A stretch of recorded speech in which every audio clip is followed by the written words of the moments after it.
Something that I found interesting is there was a period, as you've just mentioned last year, when Harry came over here and we were hearing a lot about sort of what was going on with their relationship. He was by his father's side and he said that he wasn't able to catch up with him in May. There's been, after the BBC interview, a period of relative quiet in terms of where their relationship was at. Why do you think now, very much now, we're hearing so much about it? I think it's... Where's it coming from is, I guess, what I'm asking. So that BBC interview was a huge moment, and, Harry clearly experienced, restraint collapse, basically. He'd clearly gone in. I'm sure that they had that interview booked in the diary before they knew the outcome of the case, and Harry probably imagined that he was going to go in there and give this plea for reconciliation with his family. Then he saw he'd lost the case and just was furious about it, and so he started, giving these swipes at Charles in the middle of this interview that was supposed to be calling for reconciliation.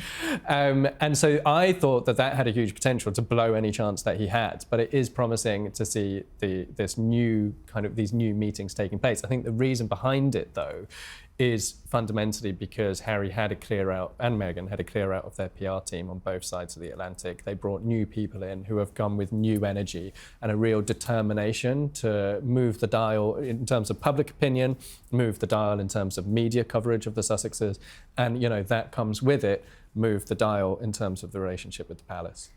And so we know what's happened so far. We know that the meetings happened. We've had this report about the diary being shared. What do you expect may happen with this situation now down the line in terms of Harry coming here, him having face-to-face possibly with the King?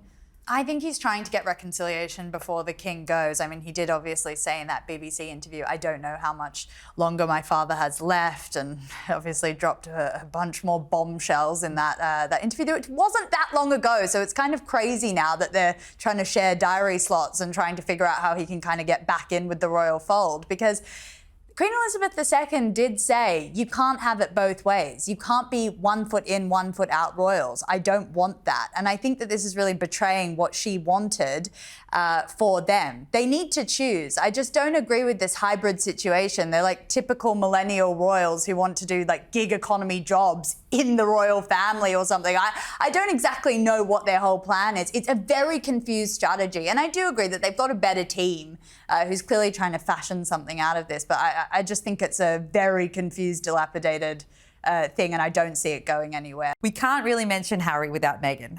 So there's an interesting claim about her time in the royal family, which has resurfaced from Valentine Lowe's royal biography, Courtiers. Now, we've had him on the show here. He's a wonderful source, and he alleged in it that Meghan had left a, quote, trail of evidence behind so that when the time came for Harry and Meghan to leave, she'd be able to say, look how they failed to support me. I want to ask, what do you make of this claim? I'm sure she did. I think in some ways it's a rational thing to do. And I think a lot of people would have done exactly that. I think the problem is not necessarily with Meghan doing that. The problem is actually with the way that Harry and Meghan kind of piled in quite relentlessly on the royals. And particularly, I do think that even the Oprah interview, they did botch it. Certain aspects of it were botched. Could have been done differently and better in a way that would be less toxic and destructive. For example, the racism allegation, they have clearly kind of tried to change it retrospectively or row it back. So obviously they botched, Meghan botched how she described that story. So I'm not, it's so insanely intense being a royal, for all of them, including William, including Kate. I actually don't think that it's a problem to be trying to collect these little bits and pieces as a safeguard to protect yourself. The problem is not the operation to protect herself. The problem is the operation to try to destroy everybody else, which didn't come out for several years. But there's always been this thing that Meghan's kind of intimated that she's got receipts. That was, in the days after Oprah, one of her friends went on ITV and said, we've got the receipts to prove everything. There was also a point where she was giving an interview and she said, I've never signed anything, so I can say whatever I want. So she's always had this tendency to give these kind of slightly veiled threats that she's sitting on this bombshell. There's one point I think they suggested they'd found the diary, their diaries that they kept during these periods. So they've always had been floating these ideas that they're sitting on a kind of a massive nuclear warhead that they can drop at any point. But ultimately, actually, they destroyed themselves by the way that they just basically relentlessly attacked Harry's own family in a context when no one was fighting back. And so even they may well still be sitting on unused material that Harry says he'll never share. But it kind of doesn't matter anymore, because even if they did, they're so uniformly viewed as the villains, particularly in Britain. But even in America, they're not viewed in this protective way anymore. So even if they are sitting on some unexploded bombs, I don't actually think that the royals need to be too scared of it.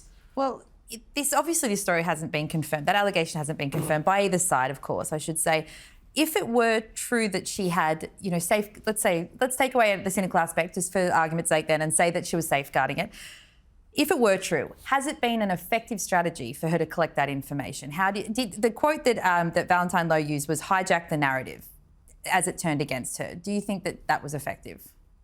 She turned the narrative against herself. I mean, that's how I see it. I mean, I think she probably thought she was safeguarding herself. She probably thought she was collecting all these pebbles of information that she could then fling at the royal family once she exited. But I think actually the bombshell is the bullying allegations and the investigation that is still withheld by the royal family that went into Meghan when she lived at Kensington Palace, and what she has done to the staff. I mean, there were reports that she reduced people to tears. And I just think that stuff that the palace is actually protecting Meghan from. And I think it's really the other way around. I think the palace was a victim of her, not she a victim of the palace. And I think they've used every single bit of information that they can and monetized it and sold it to Netflix and wrote a book and did a podcast. And I don't think there's anything else left. I really don't think there is. I've said that so many times along the way, though. And I have been wrong. I have been wrong, very wrong. Please, I mean, I can't. I can't take it. You do make a really interesting point, which is that actually with the bullying allegations, in a way, the palace did exactly the same thing, because Jason did what any civil servant worth their salt knows to do, which is to, if you have concerns, put them down on record. And that's what he did. But the allegations that Meghan was bullying her staff had been around for a while by the time that he wrote that now famous email to Simon Case, William's private secretary, saying that Meghan had bullied 2 PAs out of the royal household. And he basically put down on his concerns on record and then resigned because he couldn't cope with it anymore. And it's very clear what he's doing, because 1,000 civil servants have done the same thing in different contexts.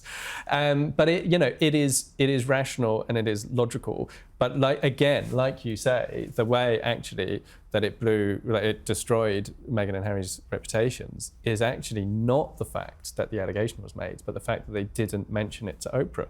So they went out and they gave this whole interview to Oprah, and they said, Harry said, my family really welcomed Meghan, and then everything changed after they saw how brilliant she was at the job.